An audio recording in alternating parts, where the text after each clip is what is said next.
안녕하세요, 원영석입니다. 오늘도 원영석의 진정 애청해 주셔서 감사합니다. 자, 켄탄지 브라운 잭슨, 연방 대법관 지명자죠. 조 바이든이 지명한 연방 대법관. 스티븐 브라이어가 83세로 고령이라서 이제 교체를 하려고 하는 겁니다. 그 전에 실수하지 않았습니까? RBG, 그 루스 베이터 긴스버그, 강성 진보 대법관이었죠.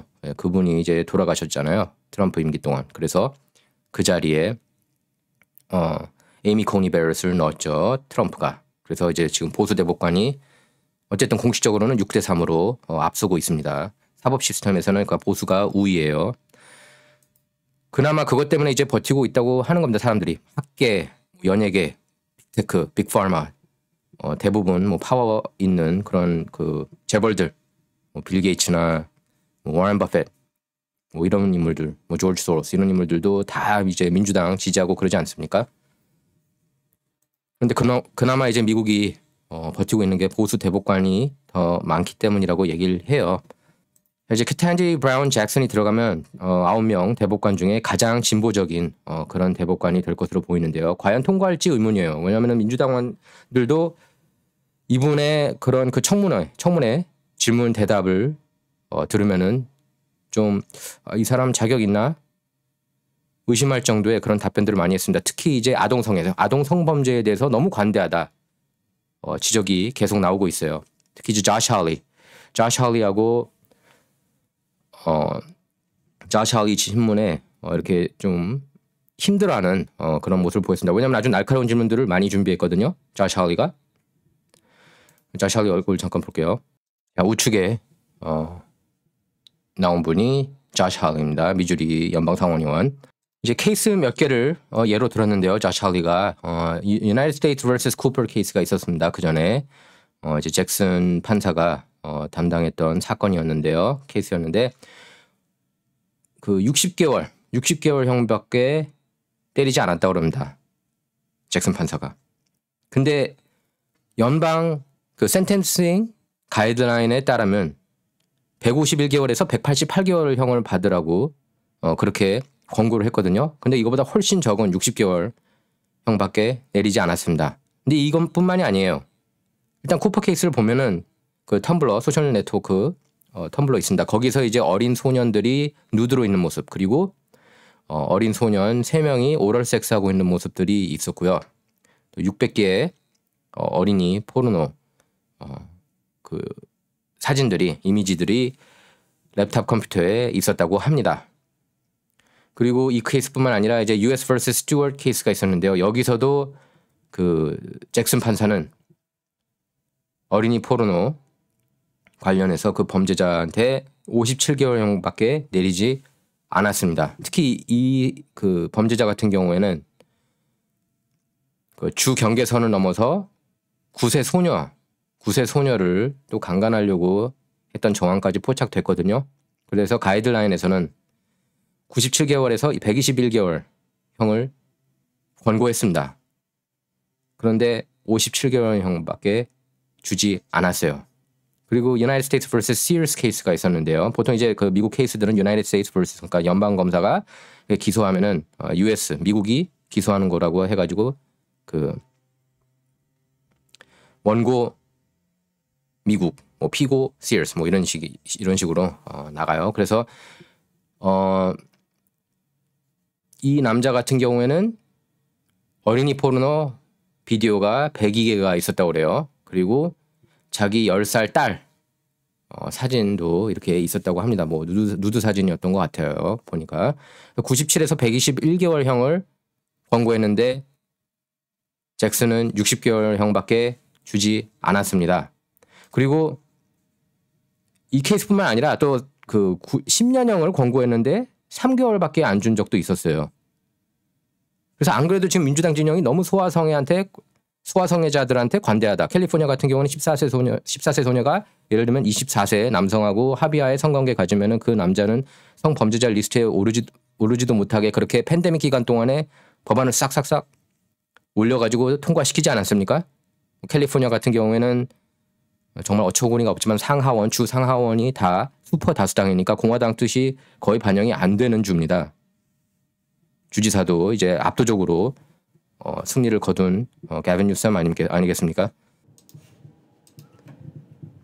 And then you went on to say, again, that's another reason why you weren't going to give him, you're only going to give him 3 months because you had judged that he wasn't a pedophile. And then you said, and this is something I really need your help understanding, then you apologized to him. And I just have to tell you, I can't quite figure this out. You said to him, this is a truly difficult situation. I appreciate that your family's in the audience. I feel so sorry for them and for you and for the anguish this has caused all of you.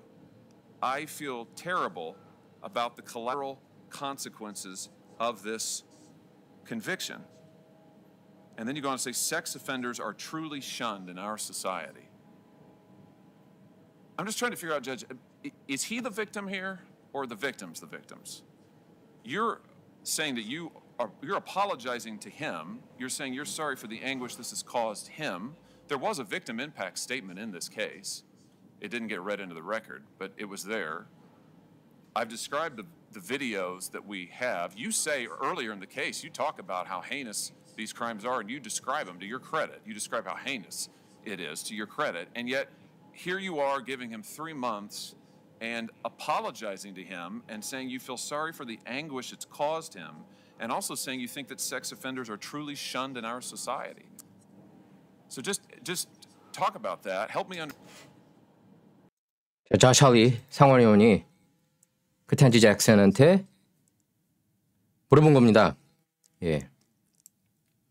정부 측이 징역 24개월, 그러니까 미국대 하킨스 케이스인데요. 여기서 정부 측이 징역 24개월형을 구형했는데 잭슨은 피고가 이제 18살 소년이었습니다. 예, 18세면 성인이죠. 고등학교 졸업하고.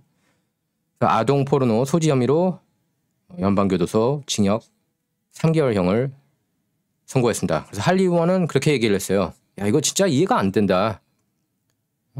지금 보면은 이미지에 나오는, 영상에 나오는 소년들이 8세, 9세, 11세, 12세다. 이건 너무 말도 안 된다. 극악무도하다. 그렇게 얘기를 한 거예요. 그러니까 잭슨이 그동안 판결을 내릴 때 아동 성범죄자들한테 너무 관대하다.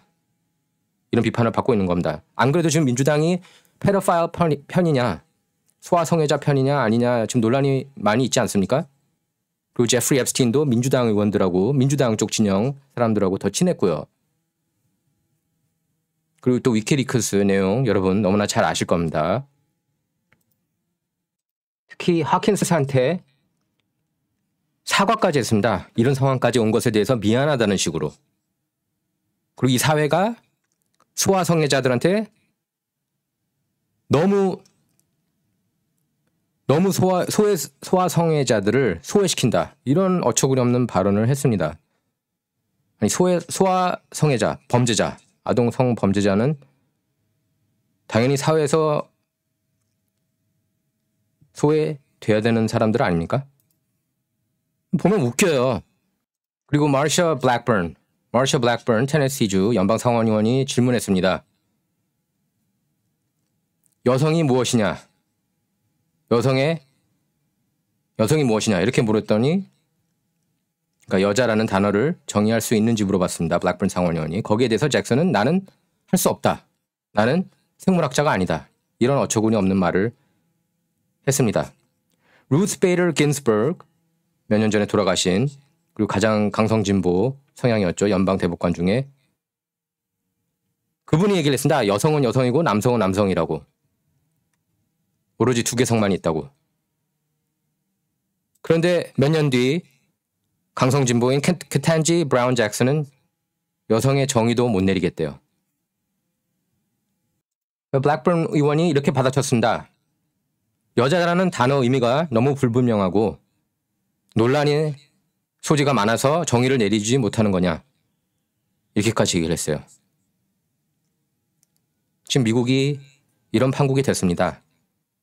남성과 여성을 헛갈려 하고 싶어하는 그런 시대가 됐어요. 특히 이제 급진 좌파 진영, 할리우드 이런 쪽이 계속 이 어젠다를 푸시하고 있습니다.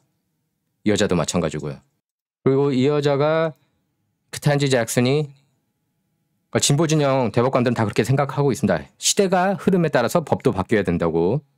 보수 대법관은 처음에 출발했을 때 헌법 정신을 그대로 지켜나가야 된다는 진영이고요. 그런데 크텐지 잭슨이 낙태법만큼은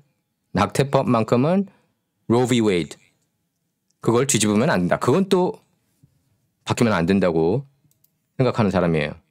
이제 진보 진영에서는 역사적인 흑인 여성 연방 대법관 탄생이다. 자꾸 이 어젠다만 푸시하고 있습니다. 지금 인종이 중요한 게 아니에요. 물론 뭐 인종도 보긴 봐야겠지만 그게 가장 중요한 건 아닙니다. 올바른 판결을 내릴 수 있는 대법관이 중요한 거죠. 헌법 정신에 위배되지 않는. 진정 이번 시간 여기서 마치도록 하겠습니다.